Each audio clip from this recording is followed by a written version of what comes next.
Alrighty. Right on. So we're also going to go through the fuses. We launched with just the medium fuse, and we have now got a small and a large, which are 30mm bigger and smaller, for that adaptability. Everyone's different, everyone's got different conditions. As we mentioned before, different foils like different length fuses. So we figured when we launched the more of the S series, launch the more of the fuses and more of the tails as well.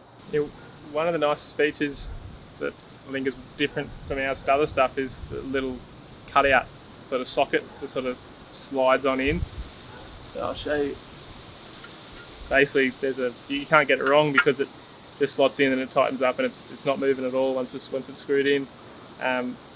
Really nice, clean, fitting, pretty sleek.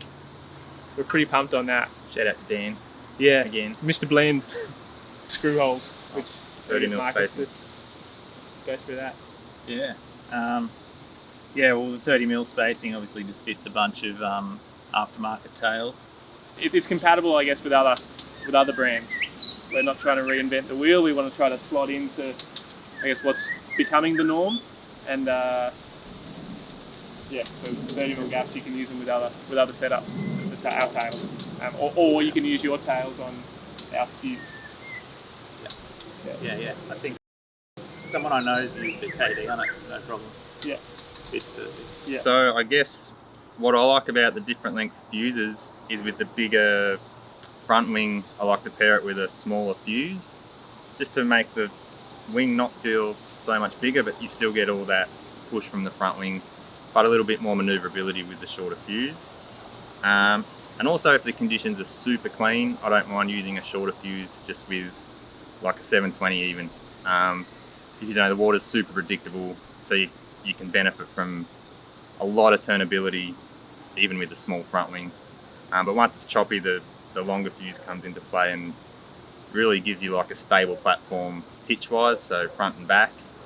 So there's 3 options. It's pretty simple, 30mm difference between them. Don't want to overcomplicate it, so yeah, a lot of the time we use medium, but clean conditions I'll go small, and when it's basically to control my pitch, I'll go for the longer one. I think the one thing to mention about the sizes as well is, once again, these guys don't wing much.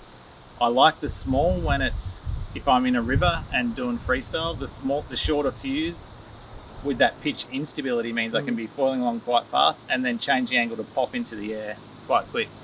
So you get a lot more height with the short fuse. That's probably one of the things that I add to the winging setup for freestyle, more so than when I'm in the ocean when it's a bit sloppy. I'll either be on medium or long depending on the front wing. For me, exact opposite. When I'm in like bigger wave riding stuff and there's a bit of movement in the ocean, I go for the large fuse just because I want that extra stability. I don't want to be popping up out of the water for any sort of breaches or jumps. I'm trying to stay in the water most of the time when I'm winging, and when I do sacrifice a little bit of pop by using the larger fuse rather than the small fuse, but it's okay for me because I'm more carving than jumping. Yeah. Well, that's the beauty of the 3. If I'm in the ocean and it's not too hectic and I want to do both, so there's obviously better ramps in the ocean, then I go to the medium. I've still got a fair bit of pitch stability, and I can still pop off those ramps and get super high. So yeah, now with 3 options, everything gets better. Yeah. Lovely.